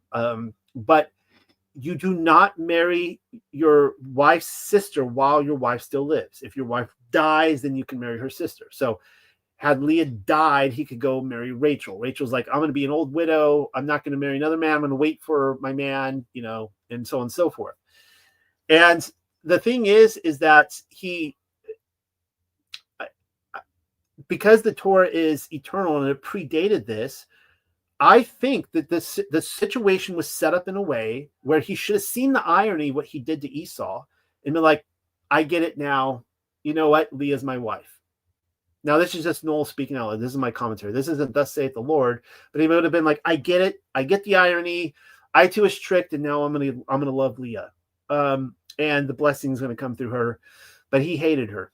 And I think that's where we kind of part ways with Yitzhak's response and his. So anyways, Leah conceived and bore a son. She bears a lot of sons. And she called his name Reuben or Waban, where she declared that Yahweh, the ever-living, has looked on my sorrow so that now my husband may love me. And she conceived again and bore a son and said, now the ever-living has heard that he hates me, so he has given to me also this. So she called his name Simon or Shamawan. Then she conceived again. So obviously, like I said, like Yaakov, I guess, hates her, but he not that much. I mean, was it this really like a one-off affair? I think he's like visiting her, like for all those times he wants to spend it in Rachel's tent. He sure is visiting her tent a lot. Then she conceived again and bore a son, and she said, now certainly my husband will cling to me, for I have borne him 3 sons. Therefore she called his name, this is Levi, or Lawaya. She also conceived again and bore a son, and she said, this time I will praise Yahweh. So she called his name Yehuda, or Yahwadaha. Then she ceased to bear children. Isn't this amazing? My wife and I talk about this a lot. Now, we were infertile for many years, and I've given a story, and it was hard watching all these couples have children, and they'd be like, oh, we have another child. We didn't even want more children, and we keep having children. And we're like, why is it that the people who don't want children keep wanting children? We want children, we can't have them. This is what it was like for Rachel, watching her sister all this time. But also here it says that she ceased to bear children. Now, we know that she wanted to keep having children. But this is the amazing thing. Like in this situation, we see here that Yahweh is personally closing up the womb or opening it up and then closing again, right? It's like nothing we can do about it. It's all up to him. All right, I'm going to just skip all this and make sure we get through the whole Torah portion. But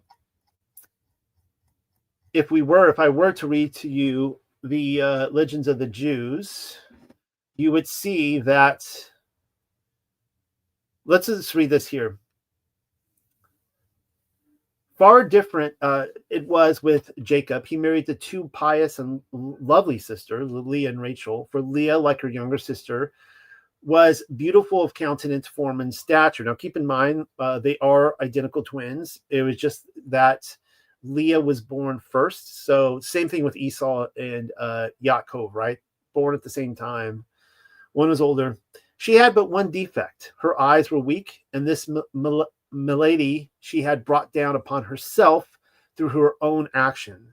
Laban, who had 2 daughters, and Rebekah, his sister, who had 2 sons, had agreed by letter, while their children were still young, that the older son of the one was to marry the oldest sister of the other, and the younger son the younger daughter. So when Leah grew to maidenhood and inquired about her future husband, all her tidings spoke of his villainous character, and she wept over her fate until her eyelids dropped from their lids. But Rachel grew more and more beautiful day by day, for all who spoke of Jacob praised and extolled him, and good tidings make the bones fat. In view of the agreement between Laban and Rebekah, Jacob refused to marry the older daughter Leah. As it was, Esau was his mortal enemy on account of what had happened regarding the birthright and the paternal blessing. If now Jacob married the maiden appointed for him, Esau would never forgive his younger brother. Therefore, Jacob resolved to take to wife Rachel, the younger daughter of his uncle. I just realized I do want to read this section in Joshua. It's a pretty good one. This should be the section of in Jasher describing the actual wedding, which is really messed up.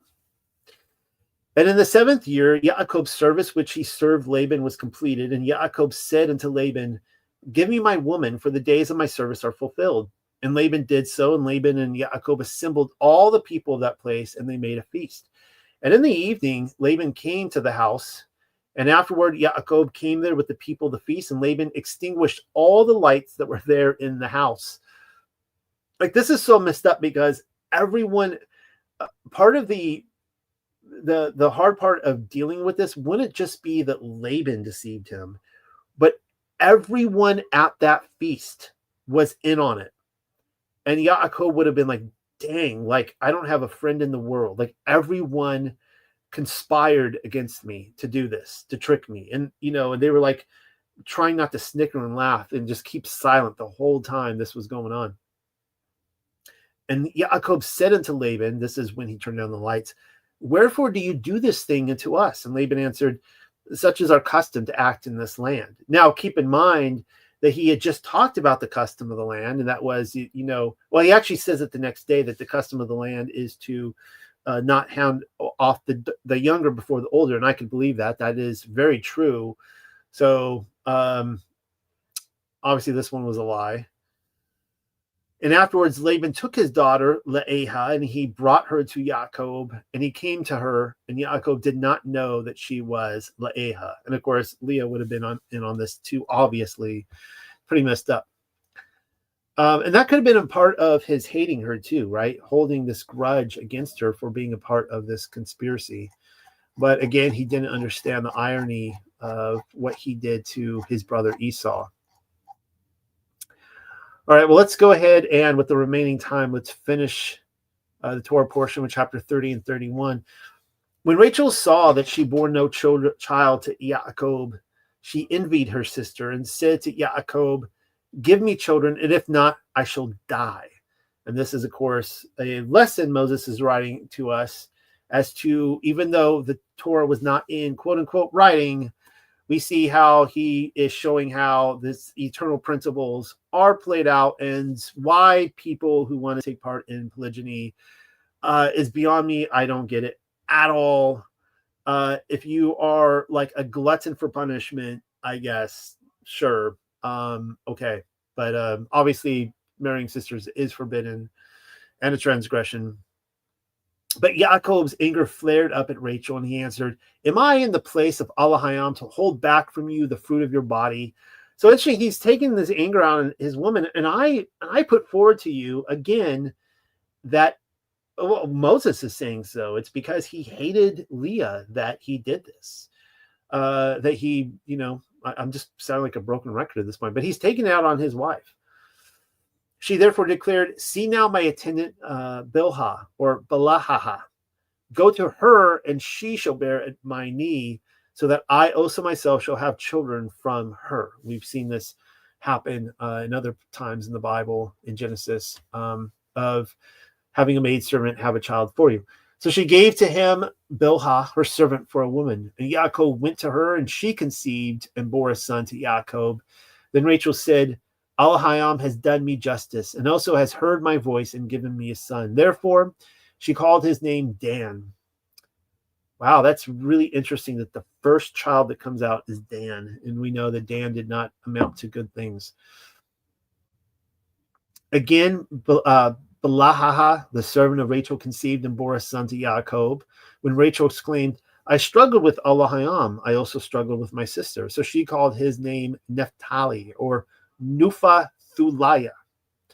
When Leah saw that she ceased to bear, she took Zelophehad, her attendant, and gave her to Yaakov for a woman. So Zelophehad, the servant of Leah, bore a son to Yaakov. I don't even know how, honestly, I don't even know how Yaakov has time for this. Does this guy have time to tend to the sheep or what? I don't even know if there's enough nights of the week for this, to be honest.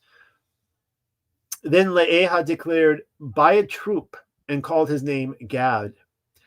Zelophehad, the attendant of Leah, also bore a second son to Yaakov, and Leah exclaimed, I am blessed, for the women will bless me. She therefore called his name Asher.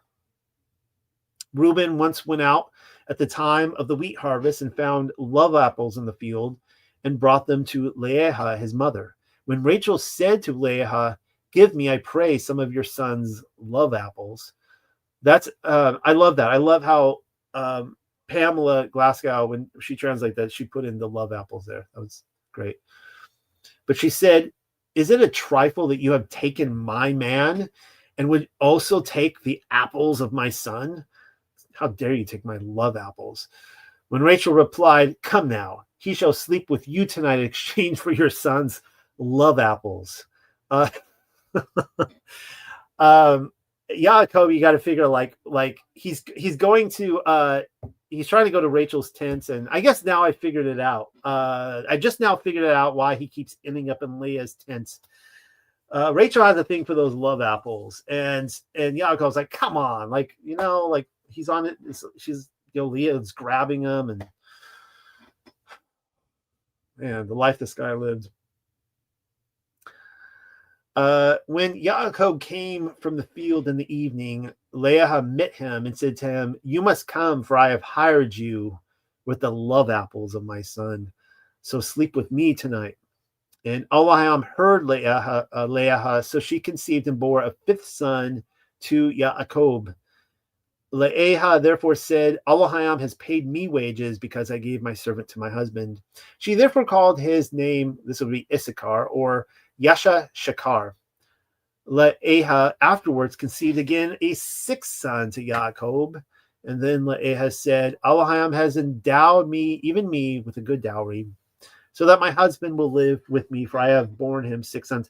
I think what should have done is Rachel should have invested in an apple tree. She needed a good apple tree. I don't know why by this time she has failed to do that. Therefore, she called his name, this would be Zebulun or Zebulun. She afterwards also bore a daughter and called her name Dinah. There is Dinah, Dayanuha. People, maybe in these Torah portions, I'll get around talking to her. I've talked about her a lot in the past and how everyone's like, how come she didn't get an inheritance? I put forward to you that women do get inheritances in the Torah. It is not just men based. In fact, she was a matriarch, and I think that we'll get to I'll talk about it when she has Asenath, and unfortunately through rape, through a Canaanite. But Joseph will then marry her daughter. And it's interesting that Joseph actually gets Ephraim and Manasseh. He gets two tribes through this. And I think it's because of Dinah. I think Dinah was a matriarch, and so this is where we're getting the 13 from, through Dinah, through Asenath. But Abraham remembered Rachel, and Abraham listened to her and opened her womb, and she conceived and bore a son. And then she said, Abraham has taken away my reproach. She therefore called his name Yosef, or Yahwasaph, saying, Yahweh, the ever-living, has added to me another son. But it occurred that when Rachel had borne Yosef, Yaakov said to Laban, send me away, and I will go to my own home and to my own country. Give me my women and my children, whom I have served you for, because I must go with them, for you know the wages for which I have served to you. But he replies, name your wages to me, and I will give you them. So he answered him, you know how I have served you, and how your herds have been with me, for they were small that were with you before me, and they have spread out to many. And Yahweh, the ever-living, has barakah, or blessed you at my feet. Yet have I gained even a house of my own? But he replied, what shall I give you? And then Yaakov answered, you shall not give me anything. If you will do this one thing for me, I will conduct your sheep and guard them. I will go over your sheep today, counting.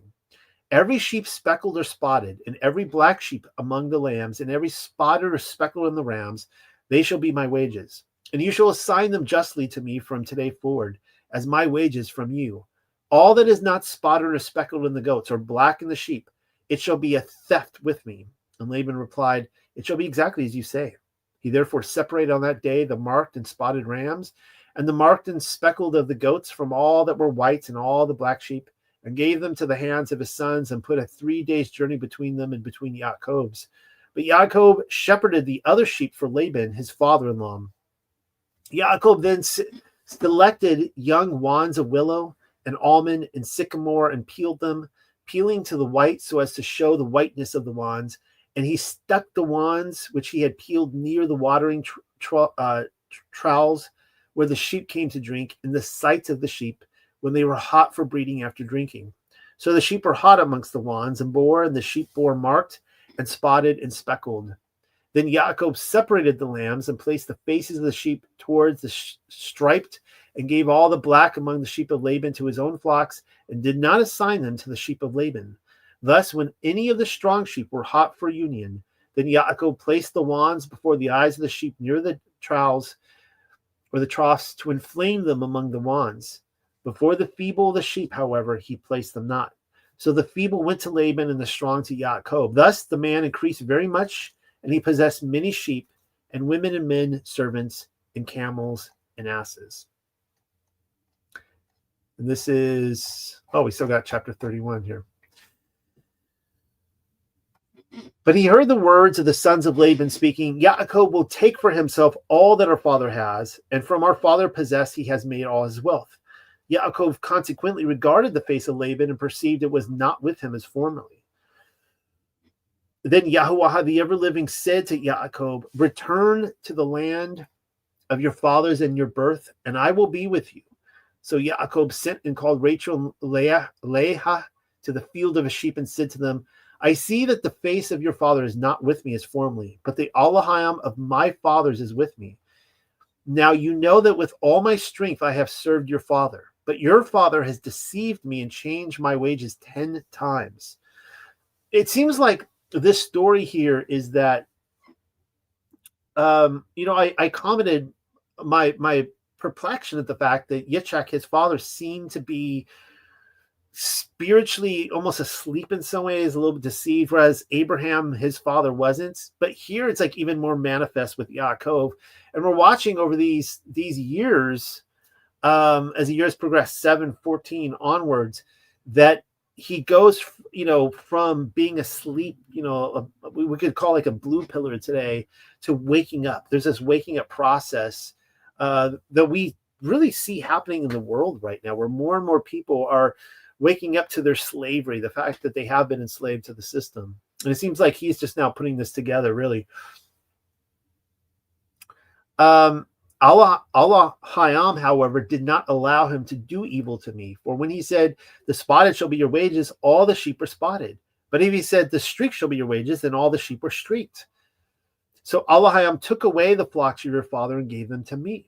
It also happened in the season of the heat of the sheep that I raised my eyes in a dream and saw the rams leaping on the street, speckled and spotted sheep. And Malak Ha-Alahayam said to me in the dream, Yaakov, and I replied, behold me. Then he said, lift up your eyes and see all the rams leaping on the street, speckled and spotted sheep. For I have seen all that Laban has done to you. I, the owl of the house of Al, Beth-Al, which you consecrated there in the pillar which you dedicated to me, where you vowed a gift. Go from this country and return to the country of your birth. Then Rachel and Leah answered and said to him, what portion or inheritance is there to us in the house of our father? Are we not like strangers and outcasts to him? For he sold us and has eaten up our money. For all the wealth which Elohim has stripped from our father, that is ours and our children's, so do all that Elohim has said to you. Therefore, Yaakov arose and mounted his children and wives on camels and collected the whole of his herds and the whole of the property which he had acquired by trading, property he had acquired in Padam Aram, to go to his father Yitzchak in the land of Canaan. Laban, however, had gone to shear his sheep. Then Rachel secretly took away the teraphim which were her father's. Thus Yaakov stole away secretly from Laban the Arameah without informing him, for he fled from him. So he fled, he and all he possessed, and they went up and crossed over the river, and he set his face to Mount Gilead.